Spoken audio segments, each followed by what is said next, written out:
सुकमा के कोंटा नगर में कृषि विभाग ने एक किसान समेत 2 महिला स्व सहायता समूह को ट्रैक्टर, रीपर, सीड ड्रिल और कल्टीवेटर, स्पेयर और कृषि यंत्र बांटे हैं। तो उपाध्यक्ष जाकिर हुसैन ने कहा है कि छत्तीसगढ़ के मुख्यमंत्री भूपेश बघेल और क्षेत्रीय विधायक कवासी लखमा के द्वारा लगातार किसानों के प्रति सोचकर कृषकों को अलग अलग सहयोग किया जा रहा है।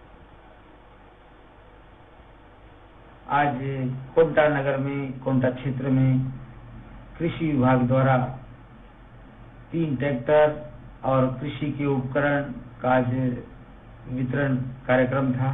आज ट्रैक्टर और कृषि के उपकरण लगे वितरण किया गया।